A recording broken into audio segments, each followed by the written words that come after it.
All right, this meeting is going to be recorded and posted to YouTube. People still coming in. I have a little joke. So what do you call an HOA meeting that starts on time? A rare and mythical event. Okay, anyways, that was a bad joke, but the Oak Tree tends to start on time rather more often than not.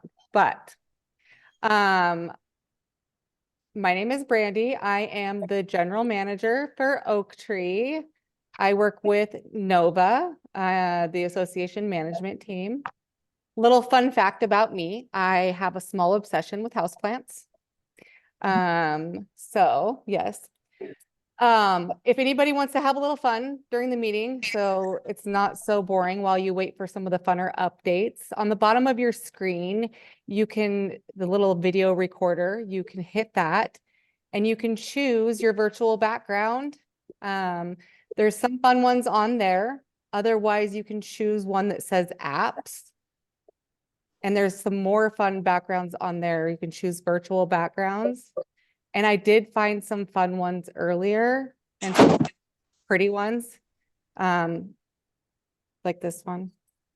Sorry, I'm just letting some people trickle in. Figured I'd have a little bit of fun with you guys while we did that. Yeah, so I hope to see maybe a couple of you at least. I see some people with some fun backgrounds. My background was the lovely pavilion. I think I maybe will leave it on the flowers though for a little bit. All right, so again, my name is Brandy Gimbel. For those of you who did not hear that, I have a few more people that need to be admitted in. Still joining. Again, the meeting is recorded. I will send out a link to this meeting via email tomorrow morning. And of course, if you have any questions, always feel free to pop down to the pavilion and ask me or shoot me an email. You can put requests straight through the portal. I know there's been a little bit of trouble with that, so you can always email me as well. Please use my oaktreegm@novaamp.com. Some people use the Brandy email. That one I do not check as often. So again, it's oaktreegm@novaamp.com. Okay, so I think most people have kind of entered into the waiting room. I think I can pass it on over to the board to get started with introductions and call the meeting to order. Yeah, hello. I'm just going to say I set off the cuff anywhere from 80 to 90 people, and we have about 87 participants on the call right now. So this is awesome and exciting. So welcome to our Oak Tree board meeting today, Wednesday, April 24th. For anyone who's new or do not know who I am, I'm Jennifer Mahaffey. I work with Taylor Morrison. I am the HOA manager. I pretty much help set up your community and work with your it's basically the Declant board, which is the builder run board. And we do have a homeowner board member on our board, and that is Stephen Bay. Hello. And then on the call today, we actually have Whitney. She's with Nova. She's actually going to be filling in for Christina. She's been on our calls since pretty much the inception of our community as well. But Christina is now officially on maternity leave. So she's gonna have a new baby here soon. And we also have Takara. Those of you who already might know her. She's our lifestyle manager, and she'll have an opportunity to speak later. That's our general introductions. So I'll go ahead and call the meeting formally. Figure out which one I'm using.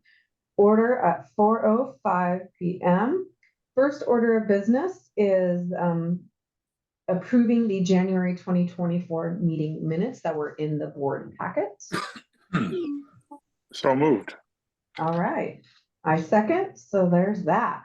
We do have a special guest that wasn't kind of a last minute addition, was not on our agenda, but I do have Jeff Thomas. He's our VP of Land Development, and he was going to give a quick update on some land development, not home construction, but land development. So that's the general development of the whole community. I saw him on here. So let's see. Jeff, are you able to unmute yourself? There you are. I am. Can you hear me okay? I can. We can. Great. Well, thank you, Jennifer.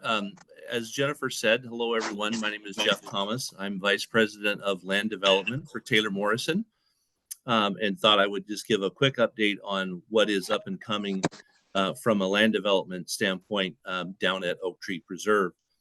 I think most of you are aware that we have been screening and producing topsoil what in the area where we refer to as Division 8, and that's been going on for a couple of weeks. We have around 3.5 to 4 weeks left to process that material, and that topsoil that's being produced is being used in Division 4 to finish out around the amenities and different places along Oakwood Street. And then we will use that in the new construction at Division 5. As we get into the month of May, we have been in the process of bidding and selecting a contractor to start the land development on Division 5. Currently, we are scheduled to start the middle of May. I believe the 15th is the Monday of that week in the middle of May, that we will start construction on Division 5. The duration of that project is somewhere between 8.5 and 10 months. So we would think if everything goes appropriately and weather is nice to us, that as we approach the end of this year in December, first part of January, we will have Division 5 construction complete, and we'll have lots ready for home building to start in the early part of 2025.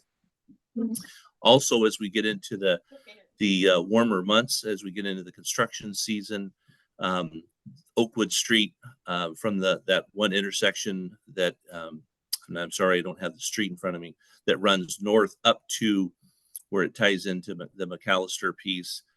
We will be overlaying that at some point in time to finish that street once we have all the landscaping along the center strip and along the curb and planter strips, all the irrigation installed and tested. We will overlay the street to finish it so we don't have the lip drop on and drop off.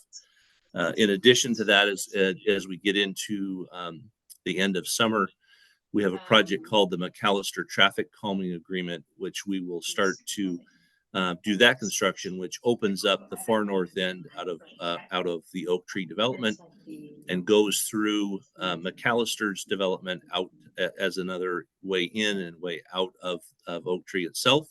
And when I say the McAllister Traffic Calming Agreement, there is extensive pavement redesign, sidewalks, pathways, and roundabouts. The term is chicanes, is what the street will look like, which adds curves to, number one, control the traffic, but create a wider pathway for both pedestrian, bikes, and traffic. So that's kind of what in the short term looks like for this year's season. I will tell you that as we move into 2025 and then into the spring of 2025, our next activities will be looking at Division 6 and 7, which are up on the hill, and then along with development activity on Division 8, where we're currently screening the topsoil. And from a priority standpoint, we'll probably see work on Division 8 first and Division 6 potentially at the same time. And at this point, we anticipate that to be late spring, early summer of 2025. And then the construction of the final piece on Div 7 would probably take us into 2026 into 2027. So just kind of a brief overview of what we have up and coming. So you're going to see lots of activity. And I'm usually down there on a weekly basis. And I think that Jennifer will communicate with you guys on any updates that are needed. And we'll kind of go from there. So Jennifer, is there anything else I can talk about? We did have one question in the chat, and they were like, what happened to Division 4? What happened to Division 4? I think you just went, oh, we didn't mention what we have been doing or need to be doing at Division 4. I'm sorry. Well, and I apologize because I'm the land guy. So in my mind, Division 4 is complete because the earthwork and the civil aspects of the construction are complete. So Division 4 was built a year and a half ago. We did break ground. So our vertical team, our construction teams have started with the models in Division 4 itself. I think a couple weeks ago, we are open for sales. So you will see a large focus as the permits come through and we approve the drawings through the county and the city. Lots of construction activity and home building in Division 4 from here until, probably the next 18 to 24 months in Division 4 for sure. So I apologize for skipping over that one. No, that's okay. Do you have time for one question? William Dickey has a question. You betcha. No, I didn't have a question. Oh, okay. I was trying to answer the person asking about Division 4. I Gotcha. realized this was the land guy, and so he was thinking about his job, the land. Yeah. Your hand is raised. He was already done with 4. So Yeah. all right. No, Yeah. your hand's raised. That's why I'll try to lower that thing. That's All right. okay. Great. Well, I know you have another meeting you got to jet off to, and appreciate the update. And like Jeff said, if more communication to come as we do proceed on all those additional divisions that he's talking about, developing out the community. So good news. Well, great. Thank you for having me, and everybody enjoy the afternoon. Thank you.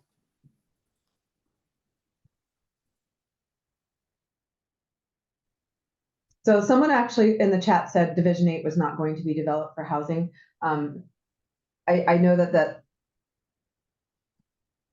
I did not find out plans about developing until recently that they were considering it. It won't be all of Division 8. It's only a small portion of Division 8. I don't know exactly where they're trying to figure that out. But there is a minimum requirement for this master planned development to have 800 lots. And there have been some changes throughout the development process with grading, with walls. That's why we have walls with hills and things of that nature. So there have been some changes. We're still exceeding the 800. So there may be some product out on part of Division 8. The whole thing will not be developed. So as I get more information and we have an idea what that looks like, we'll obviously communicate that with the community as part of the development. But yeah, so I saw that in the chat. All right, let's see. We have our public comment section, which we didn't really have any. We requested some topics. We didn't have anything submitted this time.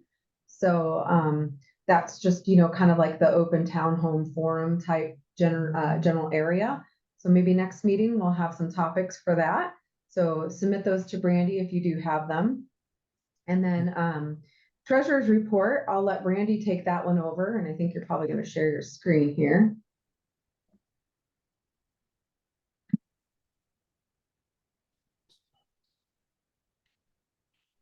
You got to unmute yourself too.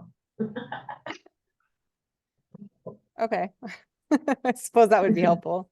Yeah. I'm gonna give special shout out to Bill who humored me, and it looks like he's at Disneyland. Oh, Thank you. nice.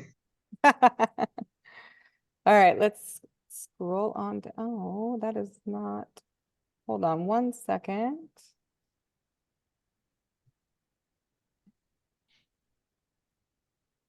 Give me just a second. There we go.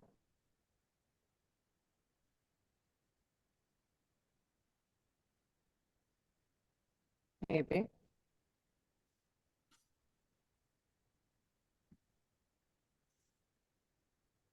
It was pulled up, I promise.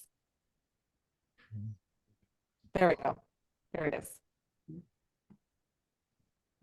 So as of March 31st, so let's begin with the March 31st financials. Our total operating accounts, so that's for all of the accounts together, were $918,907.80.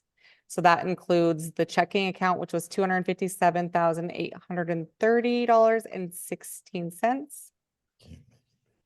The next one is the savings account and the operating sweep. That's $630,397.45.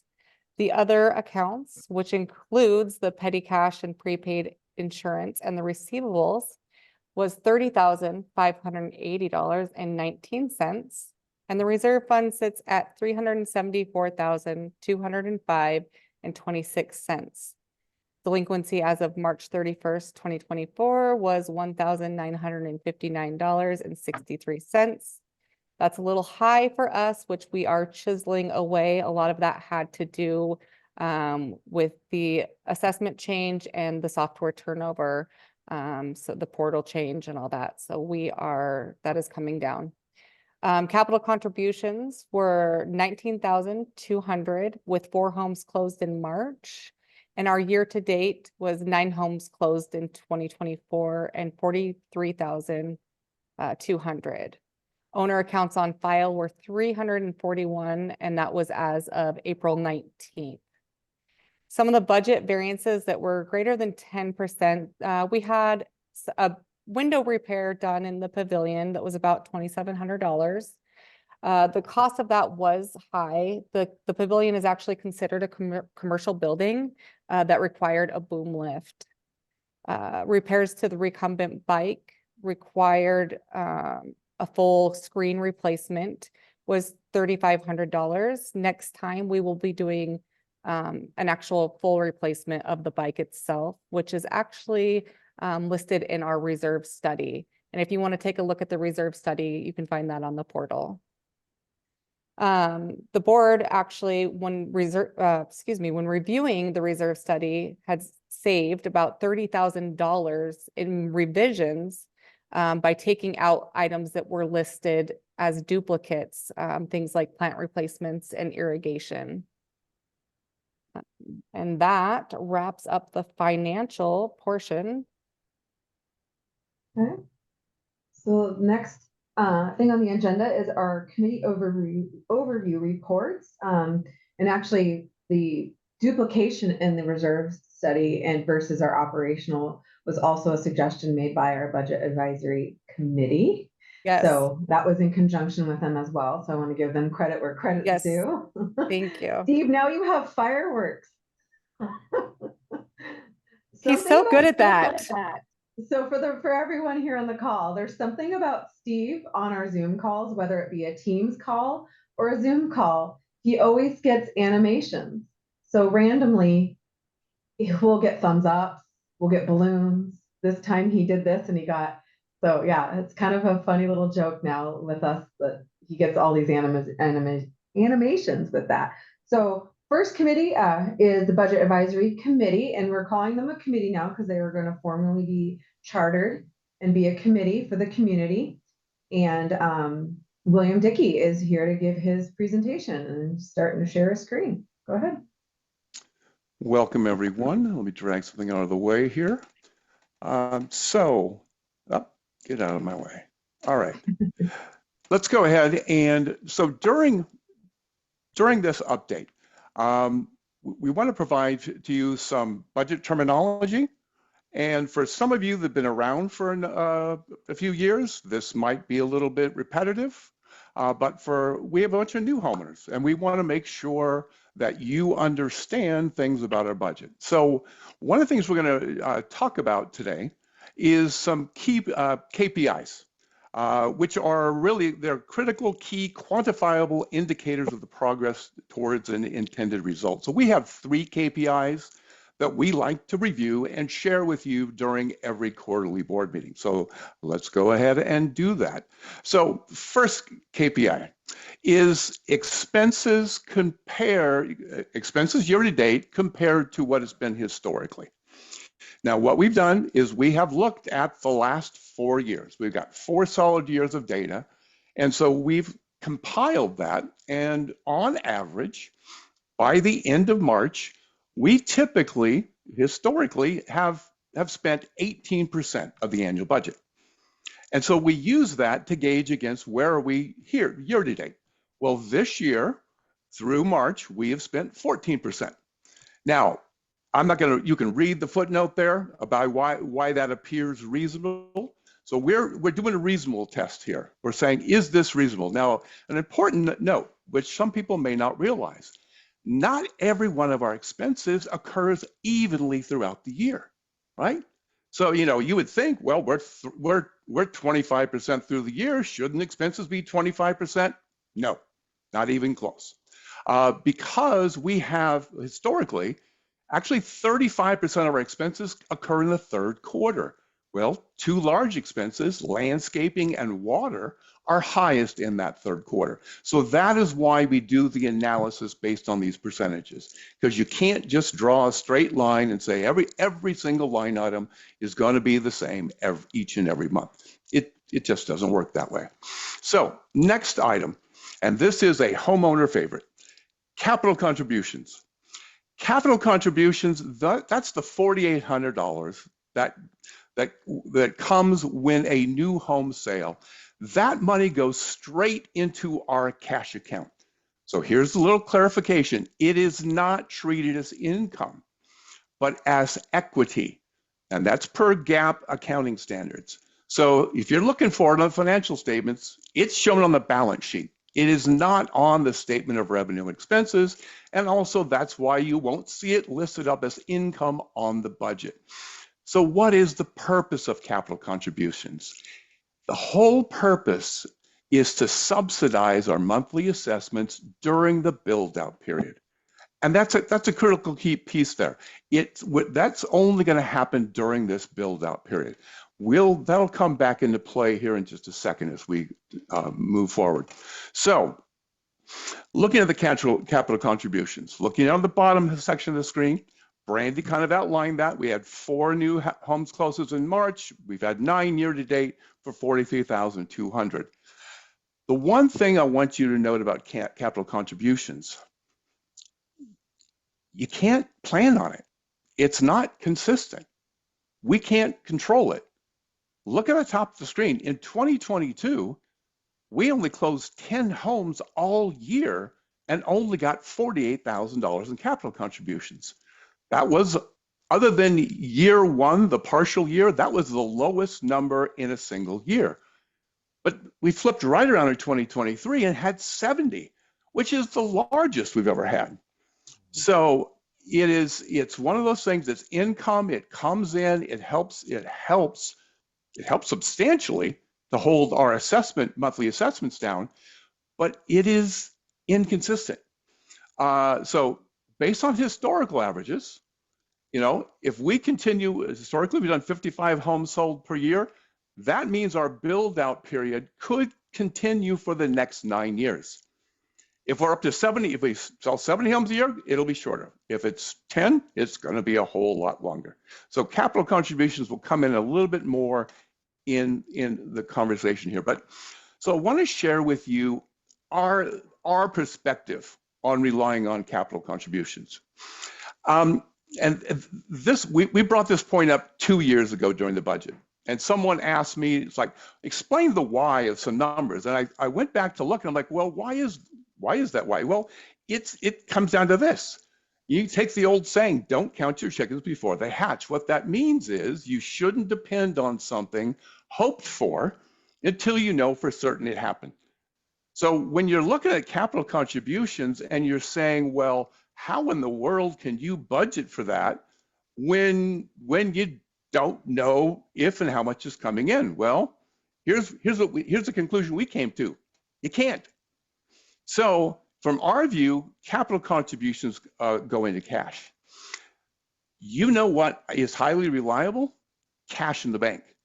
Cash in the bank is highly reliable. You can depend on cash in the bank. So we look at the assessments, which we know what those are. When those are set, we look at cash, and those are our 2 sources for paying expenses. We're not ignoring the new home sales we built in 2024. We hope it's a lot. We're just not relying on it to support 2024 expenses. So those new capital contributions that come in this year, they'll accumulate in cash, and we'll use them when we're looking at the 2025 budget. So a higher cash balance should be maintained during that build out period so we can have a consistent source for subsidizing monthly assessments. All right. Let's move on to the third and final.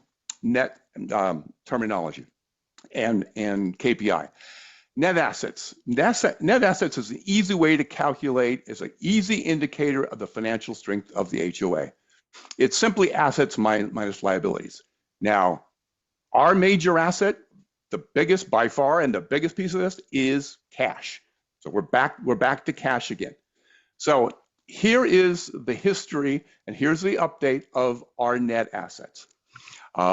So, you can see 2021, we thought we were eating high on the hog. We were almost $1 million, but we dropped $280,000 in one single year. That was kind of a red flag for us to say, hey, okay, we got to keep an eye on these things here.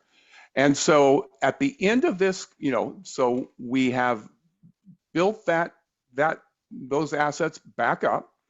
But if you look at December 2023 to March, we're staying pretty consistent. That's great. I kind of expect that in this first quarter where expenses are lower. So I'm going to answer that question that I was asked to. So what's the reason to maintain a high net asset balance? Well, we just talked about one, and that's to have that money to subsidize the 2024 monthly assessment. So in this year's budget, we counted on using $362,000 of cash so that you and I and we all wouldn't have to buck up more in monthly assessments. The other piece of the puzzle is HOA industry standard says that you should have 3 months of expenses saved up and set aside in cash.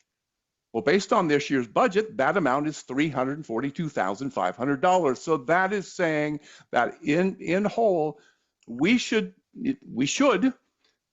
good idea to have about $704,000, in our net assets so that we maintain financial health. All right, that's the review. It's now time to do a quick little, it's probably already too late for that. Do a little pitch on the email you received this morning, hopefully in your inbox. We're looking for a new member.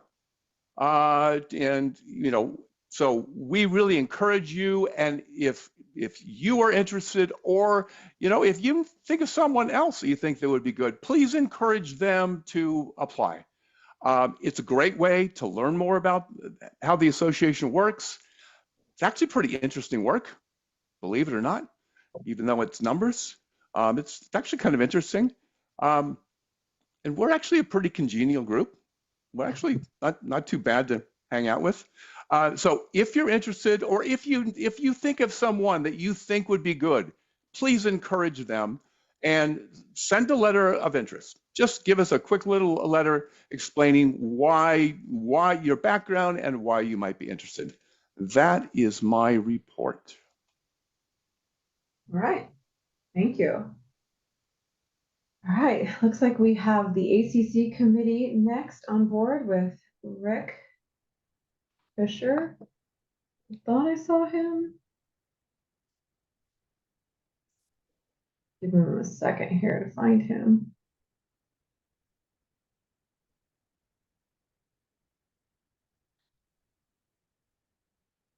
Oh, there's Rick. Rick, do you want to unmute yourself? There he is. Can you hear me now? Yes. Okay. Well, this probably won't be nearly as exciting as the budget. Well, that was quite interesting. Okay, so since our last call in January, we've had approximately 45 new ACC request forms to review. And as usual, most of those have been very well done. So again, thanks to everyone for the great job you've done with pictures and the renderings and the sketches and the write-ups. It makes our review quick and efficient, and usually those kind are approved within a day or two.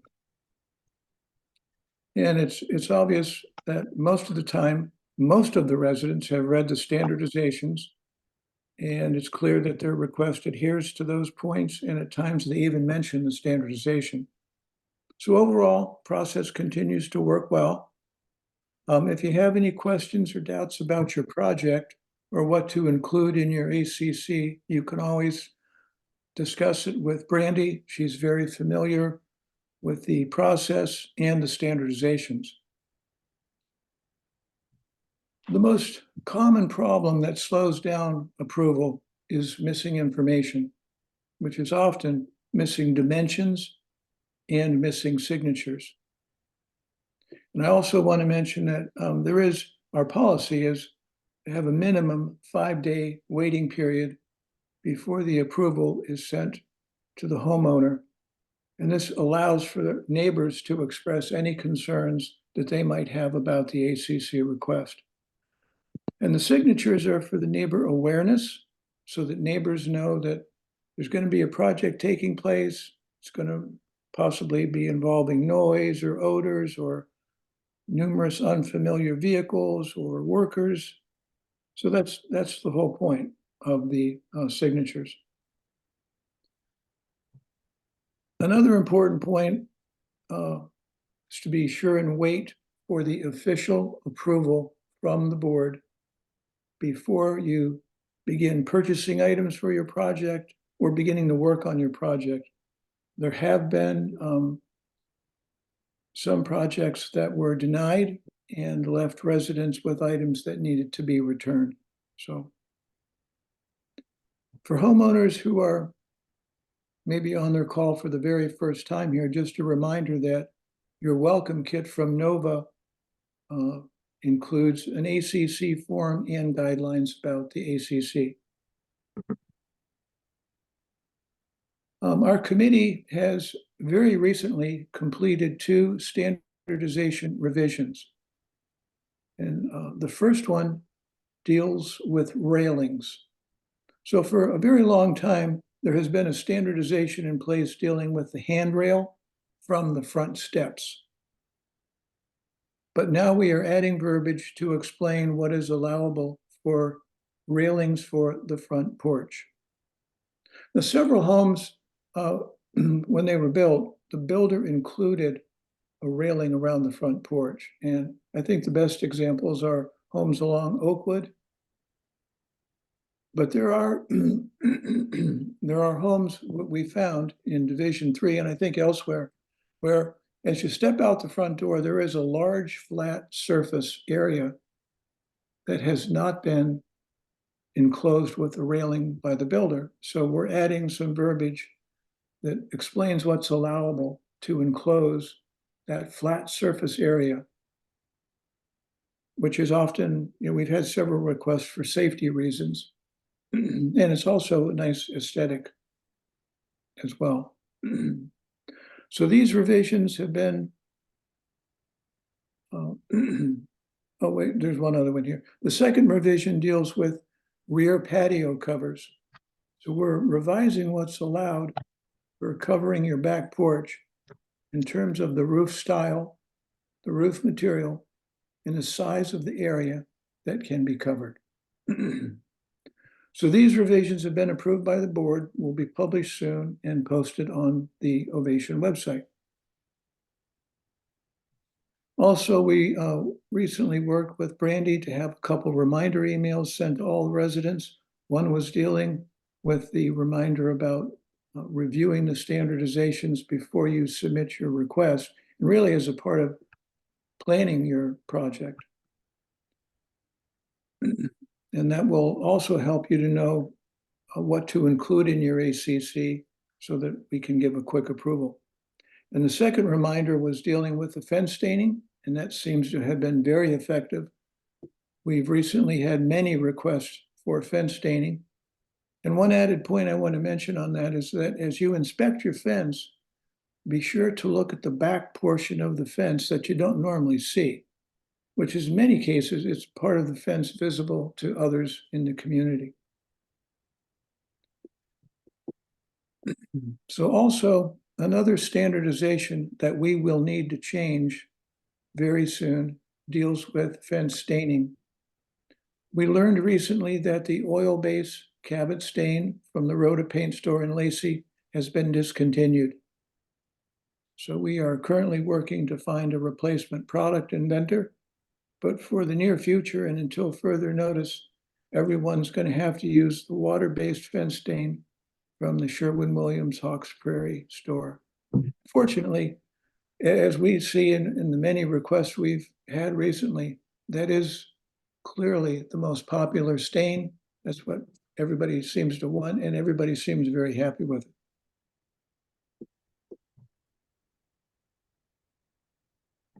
Okay, and the final point that I want to mention is that we are looking for new committee members.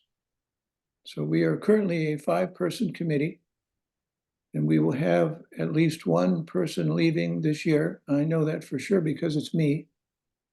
And we might have another person leaving as well. So, this is really a great group to work with. We have fun, we get a lot done.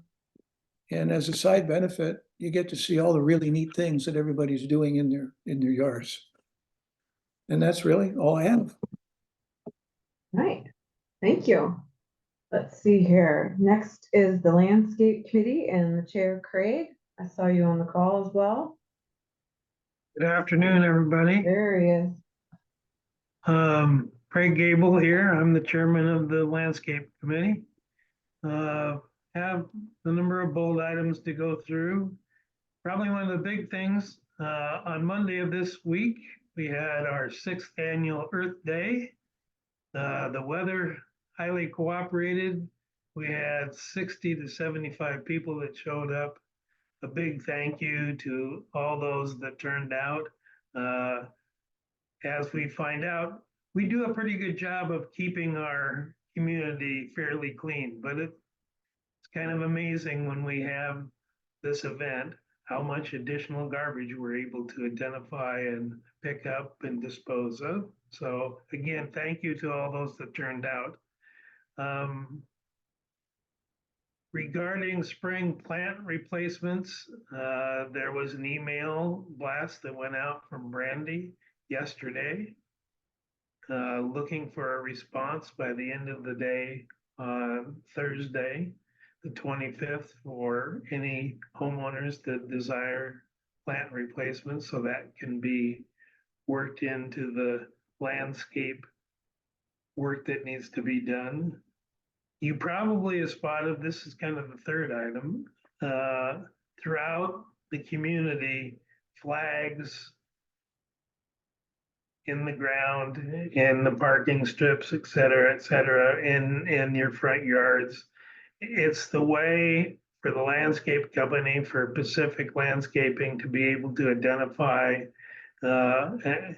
problem areas that need to be addressed.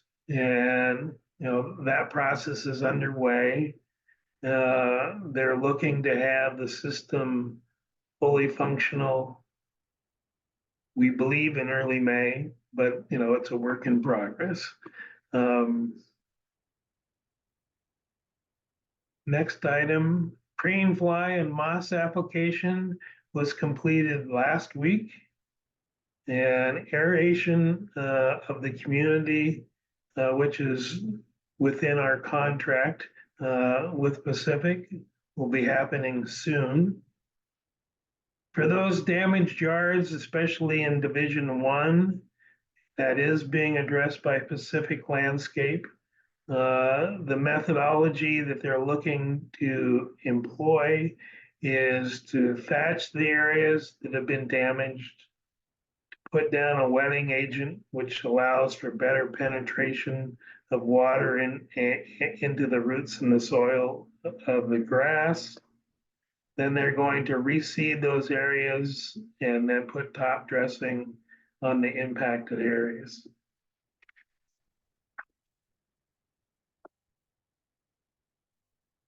I know we addressed this in the March and the April edition of the newsletter, but we continue to have bark replenishment challenges, and it's a sizable part of the landscape budget. And much to our chagrin, the price is going to increase from year to year. That certainly happened this year as we did Division 2, and it's going to continue to escalate. Most probably the reason for that is not labor cost, but it's the cost of the materials.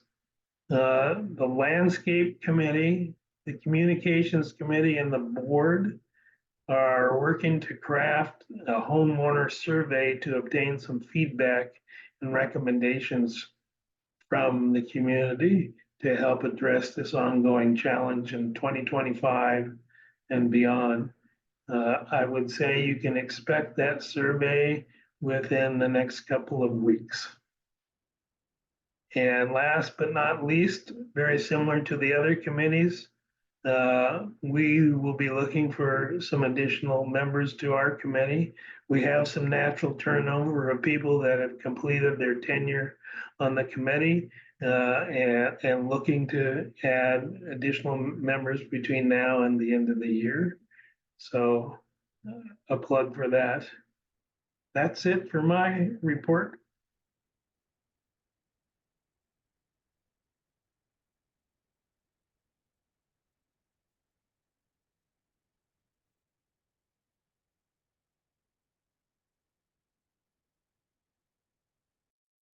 Helps if I unmute. Sometimes I get a lot of traffic noise behind me. So I was gonna mention this, I don't know, Brandy, if you're gonna mention this in your property report, but I don't know if you saw, but it looks like Thurston County, well, actually Jay Inslee has announced that there's a water shortage, drought situation for us. So starting June 1st, we do go to the odd, even Lacey watering schedule. So those of you who were here last summer are aware that we had to comply with that. We already have worked out something with the city of Lacey on new construction and how that works. So those lawns and yards, whatnot, can be established. And, but we will be doing that. And so, this is partially why Brandy sent out the email about getting in plant replacements, because we're kind of looking ahead. It doesn't make a whole lot of financial and, some other sense to plant things in the heat of summer and then have them just die. So we're trying to strategically look at the plant replacement. What's the most, wise thing to do, get feedback with the landscape committee and with the landscaper. So that's why she kind of prompted that, because we want to be mindful and wise with plant replacements and how we go about treating that. So more to come on that, but I just kind of wanted to bring it up and as an awareness, because it could potentially be impactful for us in some ways. We're hoping a lot of it's already established and that we're really looking at maybe some newer Division 3 areas that might have some pain points, but we are actively looking into that as well. So that's that. The communications committee actually didn't really have an update for this meeting. They do have a newsletter coming out here soon, so but they didn't have a formal update. So that takes us to Dan Batman in his very last meeting in the Pavilion Committee. Did you want to share anything? Not really. I don't really have anything to say. So, Okay. thank you. So this is Dan's last meeting as chair. His term is also ending, and then that leads us into moving into probably more of an amenities facilities type committee where that will oversee the pavilion and the villages soon to come. So I know that we're actively working on kind of getting that organized, and Brandy, you're the conduit for anyone who's interested in that. Yes, and so I was gonna kind of just piggyback on that. I know all the committees kind of said that they are hoping to recruit some new faces. Takara and I will be working on putting something together as far as kind of like a job fair, but for the committees, and we'll send out some more information to follow on when we will expect to have that going. I hope to have the committees come down to the pavilion and set up on a day where we can have people come down and ask questions and see what the committees are all about, so that you can come down and ask anything and see, if you may want to join one. I'll send out an email once we have more information for that. But in the meantime, if you do know that you have an interest, go ahead and send me an email. I'd be happy to forward it along to some of those committees. Great. So it looks like on the agenda, we kind of segue into your manager report. Yep. Let me share my screen.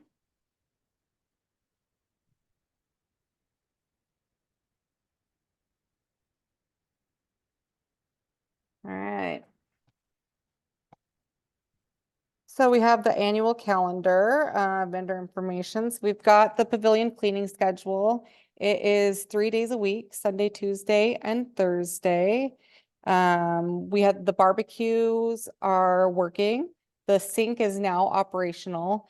There was some repairs done on it. The plumbers came out and repaired a leak that was happening underneath it, but that is fixed now.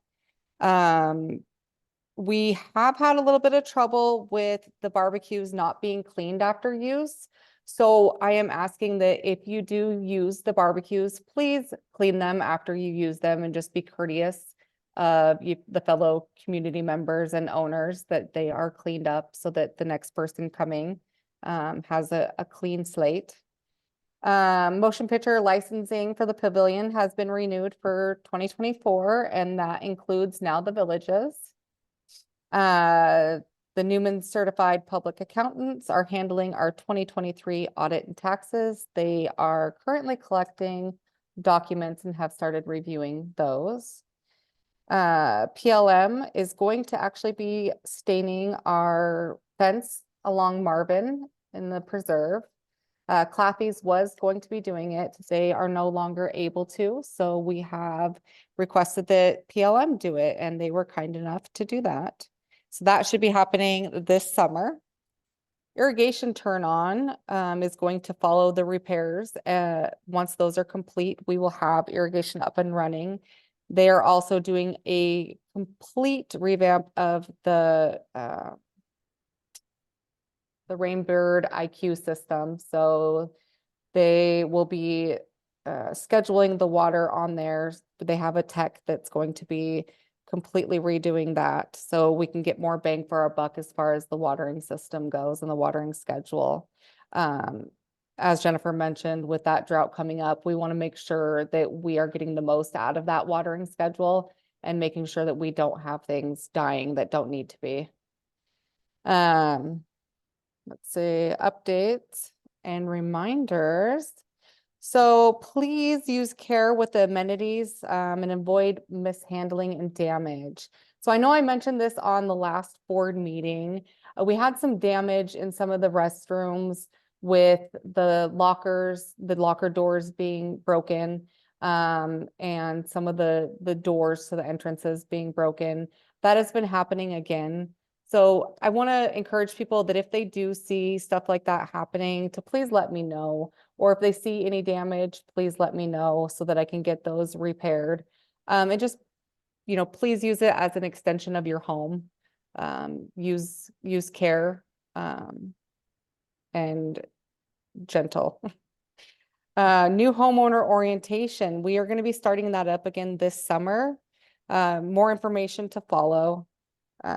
We have a lot of new homeowners up in Division 3. We think it's important.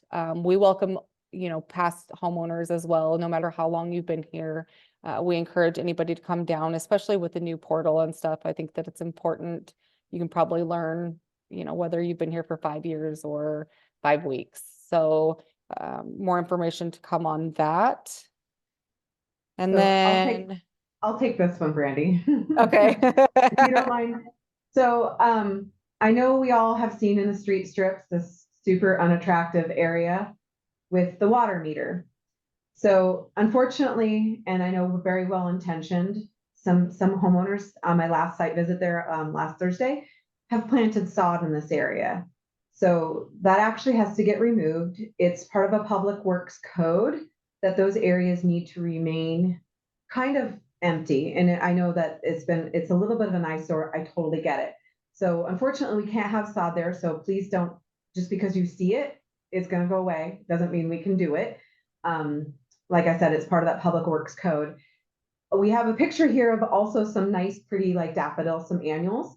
Those have been planted around. City has not balked about that. They have not complained about it. They've not said anything. So I'm saying go ahead and continue to do small plants that don't have an invasive root system or that potentially could have issues, because they can be removed and they're annuals. So, if you want to beautify it, please do something like that, but please don't do sod, because we'll continue to do that until the county or the city of Lacey at this, in this regard, says no, I get it. They're not the prettiest. They're just a spark square, you know, amongst all of our other lovely landscaping, but we just can't do sod. So it's kind of a little PSA. Please don't put sod just because you see it. It looks really nice. I totally get it. But we want to make sure that we technically only maintain landscaping, and there really shouldn't be landscaping in that area, and it's public right away. So just a little PSA on that. Let's see. There was a question about the estimation of the irrigation that I happened to see, and we're targeting early May. It's really a little bit contingent on those repairs. And they're not major, they just take a little time. And so just replacing nozzles and head. But I know that when we talked with the landscapers last Thursday, we're targeting early May. So hopefully that will be there. Do you want to take over your next little item here? Okay, well, I guess I don't know my plants well, daffodils or perennials, but I think that the gist is that they don't have an invasive root system. And I know that the sod is all encompassing. So I think that the key is no bushes, no plants, just small flowering plants, I think can be accepted. Like I said, until they tell us no, I'm fine with allowing that. I don't want to, you know, I get it. So just no sod. Yeah, the only other thing I had on there was the plant replacements that you guys, I think the landscape committee and you covered, as far as we just want to get them in the ground sooner than later. I apologize for the short notice. The deadline that I did request is by Thursday, end of day. However, I did leave a couple days wiggle room in there. But I do want to have that full list to Pacific Landscaping sometime next week, early next week, probably by Monday, so that we can get going on those. Okay. All right. Was that part of your property maintenance report? Yep. Okay, so I thought. All right, Taylor Morrison update. This is what I'm sure y'all are waiting for, chomping at the bit. I am going to preface this, and I mean this with a lot of sincerity. I know there's a lot of pressing questions, specific questions. So I ask that you kind of refrain. And I say this because things change daily, things change hourly. We will, and this is going to be an announcement about the villages and the delivery date. So I just know there's a lot of questions that we keep getting, and community members are getting, like specific fitness equipment. We are all going to get it and experience it at the same time. So that's all going to be a surprise. So I'm not going to answer any specific questions related to that. But we do have a date. It is set in stone. So the homeowner, the first event in your village's clubhouse will be May 31st. It is a homeowner only, it's an HOA only event. So that will be the first event, and that is when the facility will open. So that will start around 4 p.m. There will be a flag ceremony honoring the veterans within our community. And then there'll be a ribbon cutting ceremony with some Taylor Morrison staff. And then the doors will open, and Takara will kind of touch base on this as well. There'll be a fun homeowner only event for all of you. So she'll be sending out more information and a save the date here soon. So May 31st is the date. The villages will be open for full service starting June 1st. So that is the other important date, and I'll explain what full service means here in a second. Just a couple of other dates to be noteworthy. And once again, Takara will have this in her save the date email, and we'll be communicating this as we go on. So Taylor Morrison will be having a grand opening event as well. That will be the following Saturday, June 8th. That will be an 11 to 1 event, and that is open to all. So you as current owners, prospects, buyers, you name it. So there's an event that everyone can attend. The villages will be closed until 3 p.m. that day to allow for setup and for cleaning after the event. So it will reopen at 3. The next event will be a broker event, and that's on Wednesday, June 12th. It's scheduled from 10 to 12, and the villages will be open at 3. So Takara will have this, we'll get this posted so you all can plan around that and have that expectation set. just to make a note about the pavilion. Pavilion's gonna function and remain as business as usual. Nothing's going to change about the pavilion at this time. So, continue to have your clubs, your meetings, reservations there. When we open, there was a question asked about, the delivery. So this is actual delivery. This is a full turnover.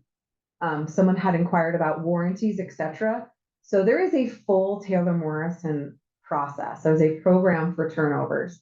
So there'll be inspections and checklists and that sort as we get closer to a transition date and whatnot for the villages.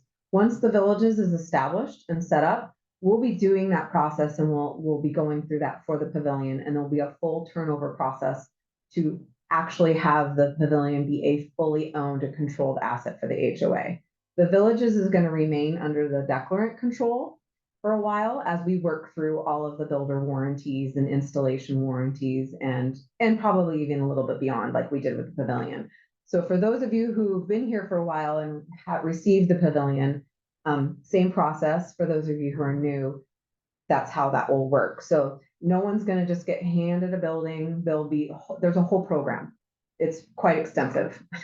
I'm learning how to work through it in other communities right now. So, and there's documentation that will be provided to the HOA. So you'll be set up for success in that regard.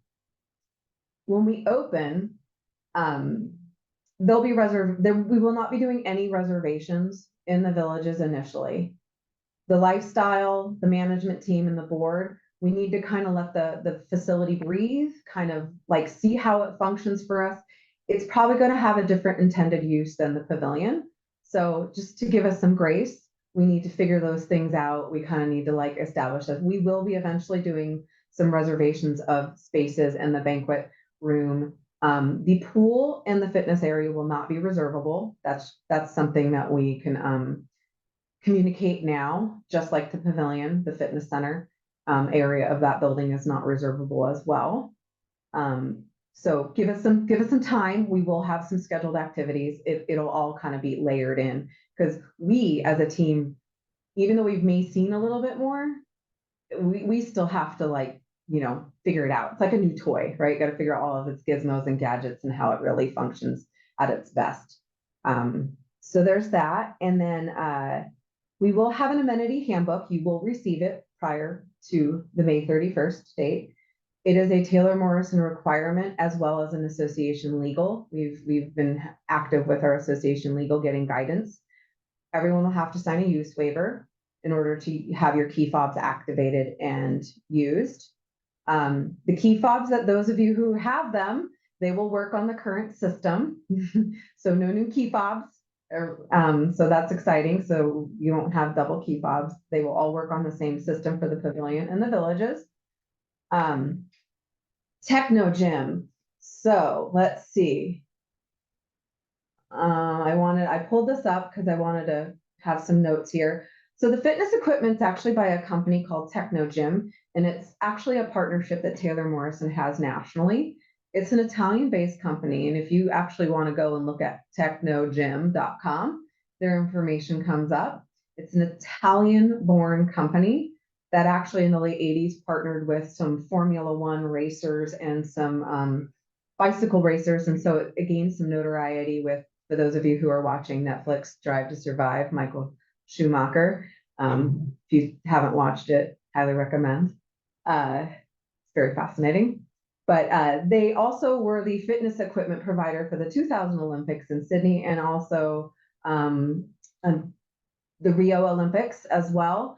And they're pretty innovative all throughout Europe. And we've had a higher success at Taylor Morrison with installing this level of equipment in our amenities. So Technogym also has an app that will be able to educate and share with the owner. So I think that you can actually do exercises at home, combine them with the fitness equipment here in the gym.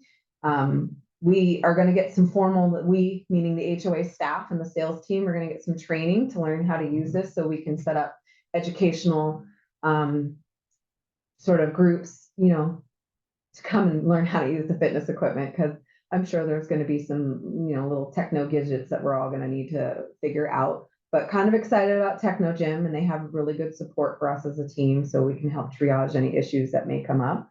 So we have that, and then the pool. I know a lot of you have looked in, and I know some people have expressed concern. It was done correctly. So here's the situation. We have stairs to provide ease of access into the pool, which most health departments consider that a recreational pool. If we wanted those black lines drawn on the bottom of the pool to mark the flip turn T and the X on the wall, that's considered strictly a lap pool, which means that you have to be able to jump into the pool. So in order for us to get the best of both worlds, luckily we were told if we were in a different county like King, they're super strict. They would not allow this whatsoever. But the Thurston County Health Inspector, who manages, delivery of these type of amenities, pools, gave us the option. We have anchors in the pool, so we will have removable lane lines for lap swim. Currently, the pool is undergoing an 8-hour inspection. So it's a pretty big deal, and we're still working with the health department to see how we can, maybe when we have set times for lap swim and have those lane lines up, we have markers. How we don't know yet. We're trying to figure that. We know it's important. I just wanted to let people know we're working with what we have, and we're trying to make the best of that situation. But it is kind of complicated. I got quite the education myself about it. And so Steve's actually worked at a YMCA, and a lot of this was very interesting for him because he provided a lot of really good, pertinent feedback and questions. So we're working on trying to find an alternative solution so we can make facilitating, true flip turns and whatnot. So bear with us, still working on that, but I know some of you have peeked in. If you see a door open, please do not go in. Please wait for May 31st. We've had a few people inadvertently. I know, curiosity killed the cat. I know you're super interested, so are we. There's a lot going on. Like I said, it changes quite often, but we are getting dialed in. We're super excited. Takara has an amazing event she's working up for the homeowners. And that's paid through the association as well, with some supplement from Taylor Morrison to help facilitate a grand event. And one of the other keynotes about the villages is that we are hiring a part-time staff member. So we have someone present in the facility, not all hours of the day, but every day. So we have weekend coverage. We've already worked through some budget concerns, and Taylor Morrison will be funding half of the salary for that person as well, because it wasn't necessarily anticipated in this budget cycle, and we feel like that's the right thing to do. So that is happening as well. So I know there's a lot of other burning questions. I already see them coming through. You'll get all those answers when you get the amenity handbook about hours, things, and some things won't be completely dialed in yet, just because we have to figure them out. We want what's best for the community, and we need to kind of live through it and experience it. And that's kind of what we did with the pavilion too. For those of you who know, we originally said no alcohol and realized that wasn't the right thing to do. And it's going to be a work in progress. So I know there's a lot of burning questions. So I know the sales staff is also, chomping at the bit and wants that information too. So May 31st, you'll get to save the date, put it on your calendar, share with your friends. 4 p.m. is when that all starts. More information will come about it here soon with the flag raising ceremony and how we get everyone involved, of our veterans and whatnot. And then, you guys have a nice party. So that's the big villages update, and then there was one little less fun update I unfortunately have to share. Construction. So this is the team that builds the homes, not the land development team that does the grading and all that plat development. They asked to remind owners to not go on undeveloped lots. Our security team there for the construction is pretty sensitive to it. I know it's probably tempting to thinking that they're just throwing away things. We actually do go back and recycle through our recycle bins and our trash bins. So just be careful. Please don't go on undeveloped lots or homes that are still under construction and repurpose. I know some of you have asked and gotten permission. You know, if you're getting permission, we're not, you know, that's not, it's just, it's a safety issue as well. So we don't want anyone dumpster diving and doing that. So, and this applies to the villages too. So just, I gotta unfortunately check that box and deliver that message. But other than that, yeah, May 31st, very excited. It's gonna be a bustle of activity to that date. So, we're looking forward to it and, you know, excited to be able to deliver this and share it with the association. So there's that. Takara, do you want to piggyback on that? I would love to. Thank you. Yeah. So as Jennifer mentioned, I will be sending out a save the date email here very shortly. It is important that if you plan on attending that event, that you do respond back with an RSVP, so that I can get an accurate head count, because I want to make sure that we have enough, you know, fun for everybody. So when you see that email, feel free to respond back to me, or you know, make sure that you pop down and let me or Brandy know, so that we can get you on our list as well, so that we can just make sure that we're accounting for everybody. Going back to the flag raising ceremony, if you are interested in helping plan this event, or if you know of a veteran in the community that you think should be, you know, made aware that maybe isn't on this call, please reach out to me. I'm asking that people kind of coordinate with me no later than next Friday, May 3rd, so that I can start that process and try to get it as buttoned down and dialed in as quickly as possible, so that we have plenty of time to plan for that fun little tidbit of recognition. Just to keep touching on a couple things that I know Jennifer already mentioned. Just a reminder that I will not be accepting any private event requests for the villages for the first few months. I don't know when that timeline will adjust. Right now, we're kind of thinking September. But you know, as we get into the space and we kind of figure out how we can best utilize it for our community, we want to make sure that everyone has access to it at all times. So just keep that in the back of your mind. So if you are hoping to plan an event or do something over the summer months with your family that you need more space, I highly recommend that you get that pavilion request submitted to me sooner rather than later, as our dates tend to fill up pretty quick, especially over the summer months. So please keep that in mind. Nothing for the villages as of now, just to make sure that we are making plenty of time for all community members to get in and experience that space, and you know, get a chance to get to know the different amenities that are in there. Just another reminder that social gatherings and clubs will not be moving up to the villages at this time. We have no plans to shift anybody up there right now. What that looks like once we're in that space and we're utilizing it, that could change again. But please, clubs and gatherings, please keep your coordinated and planned gatherings, you know, so like cards and whatnot, book clubs, things like that. Please stay down at the pavilion if you have a designated date and time that you meet currently. And then with that, sorry, rapid fire, get through my list of things, make sure I don't miss anything. With that, just a reminder that when the villages opens, Brandy and I will spend the majority of our time up at the villages. So it is the homeowner's responsibility to make sure that they are cleaning up after themselves at all times. So that includes taking out any food trash at the end of the day, making sure that your dishes are put in the dishwasher. If the dishwasher is full, run it. If you come in and find the dishwasher has been run and it's clean, please take the time to put it away. This is an extension of your home, so we ask you to treat it as such.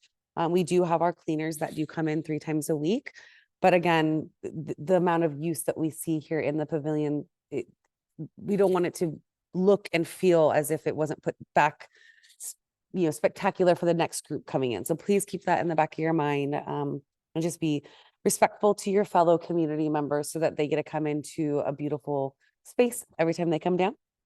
And then I only have 2 last things. So the next thing is that mark your calendars. We are going to be doing a club expo on Sunday, May 5th inside the pavilion. It's going to be a really great opportunity for new homeowners to see the different clubs that we currently have here at Ovation at Oak Tree. And they'll have different displays. They'll talk about the dates and times that they meet, what they do in their times that they gather. And then with that is, if you have a club that you've been wanting to see get started, shoot me an email or drop by the pavilion and chat with me. We'll send out an email to the rest of the community and see if there's other members that are interested in starting that same club. And see if we can get some more fun activities started. And then my last thing is to piggyback on what Craig said. I just want to say thank you so much to everybody that showed up for our Earth Day celebration cleanup. It was an amazing turnout. You guys were so efficient that it only took about 10 minutes for you guys to map the entire community. And it was really spectacular to see everybody that turned out. So thank you, everyone. And then also, I want to give a huge shout out to everybody that helped with our Ovation celebration. We had a lot of participation this year, really great talent in the community. That's always so special to see. And if you're interested in participating that in the future, please reach out to the true organizer of that event, Michael Grant, who has done a spectacular job of coordinating that, wrangling people that he knows that have special talents and putting them, convincing them to have a display. So thank you, Michael Grant, for all of your hard work that you put into that event and making it such a special event for our community. And I think that's all I have.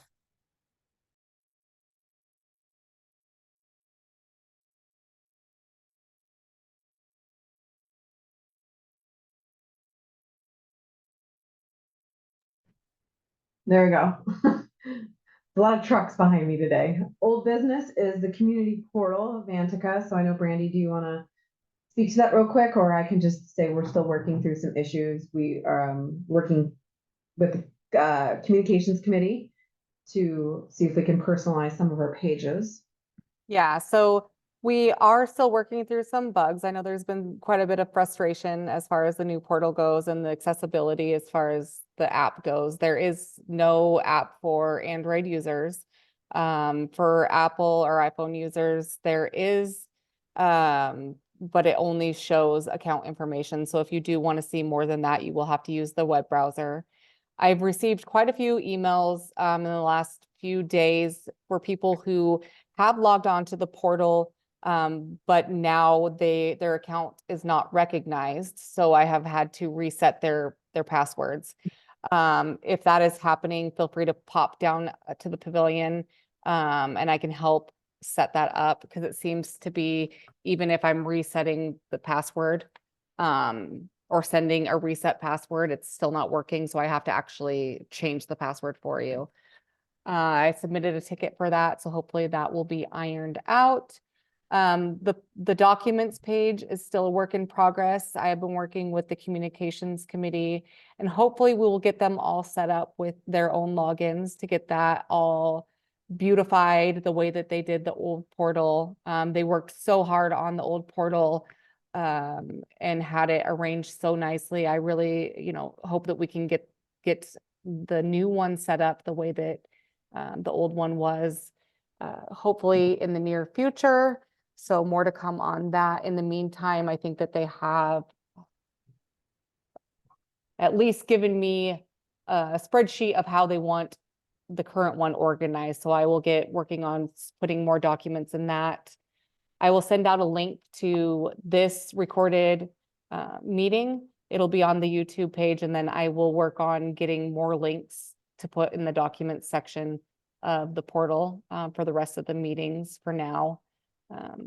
Yes, and if you have any more questions as far as portal stuff, feel free to reach out to me. I think the last item on the old business was the HOA insurance Zoom session. We hope for those that did attend that with Ryan from the Partners Group, that was informative for you and helpful. I know that Brandy, that was recorded, correct? That was recorded, and that is on the YouTube as well, the YouTube page, and that is one of the links I will include.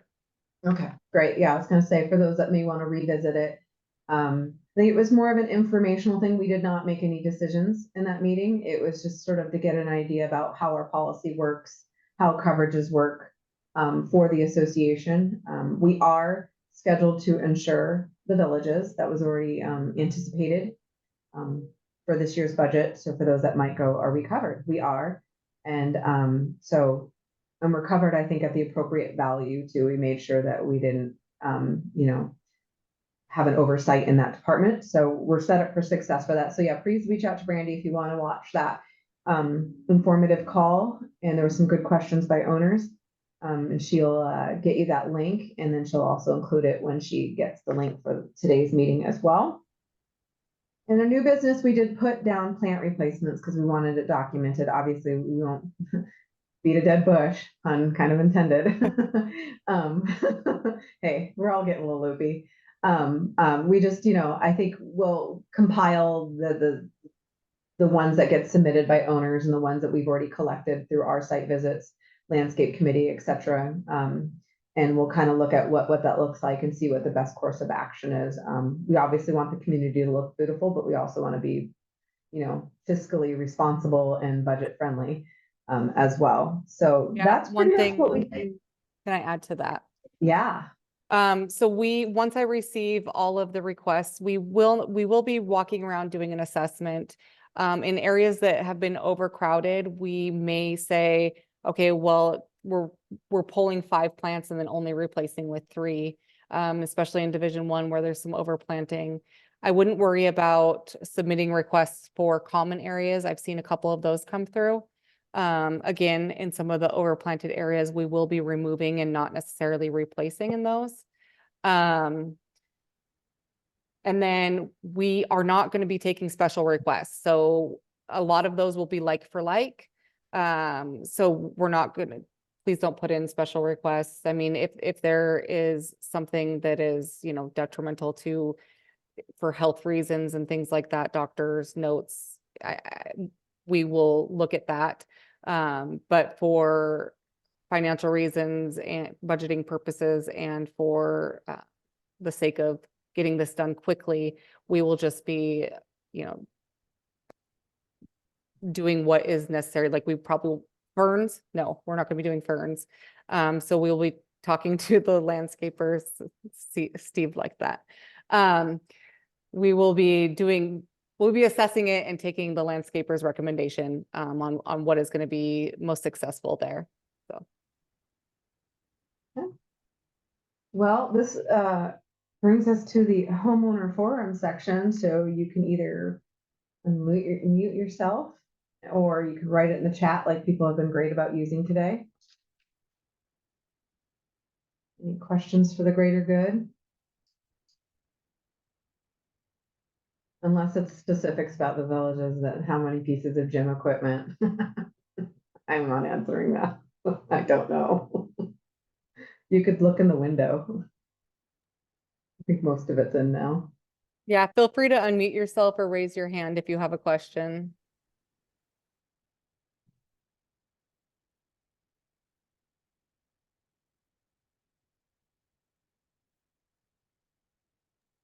It's a quiet bunch today. Yeah, Julianne said, can we be sure to focus on native plants and drought tolerant plants?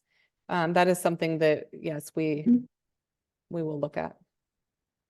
For I think sure. Steve answered it in the chat. We based upon feedback and conversations with the landscape committee and in walks, we have removed some plants that aren't as most successful for us in the community. But like he said in the chat, it gets captured in some of it's in Div 4 and some of it's in Div 5. But I know I didn't get it captured in time for Div 3. So there you might still see some ferns and some other plantings. But yeah, we're trying to get more native, drought tolerant, more green year-long type plantings. So you can change And your while front we focus yard. on that, Sorry. while we focus on native plants and drought tolerant plants, don't forget it's always a balancing act between cost and want. So yeah. The question that came in about changing the front yard, you can put in an ACC request. You can do an application to change your front yard. You can submit that to me. You can either do it through the portal or you can bring it down to me and I can submit it for you.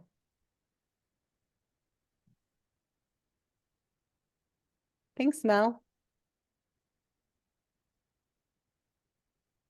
Oh, this is a good reminder. Please remind dog owners to not allow their pets to go to the bathroom on people's front yards. Yes. That's always a good reminder. Yes. Thanks, Mel. Yeah. There's plenty of Um, common areas for people.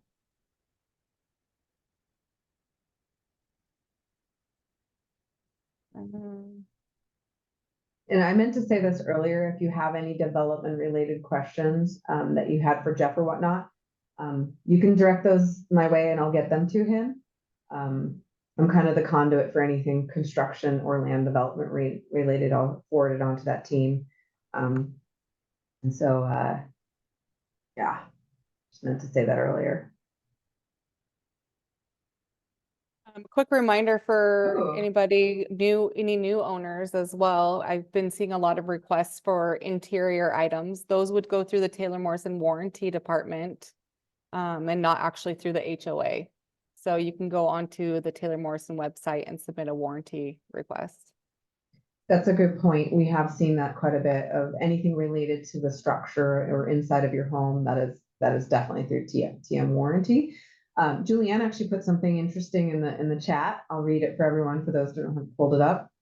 It says, also being a former Californian and living through many droughts, lawns are one of the most highest users of water. Maybe we should rethink the placement of so many sod areas. Ooh, that's controversy. Yes. But good point.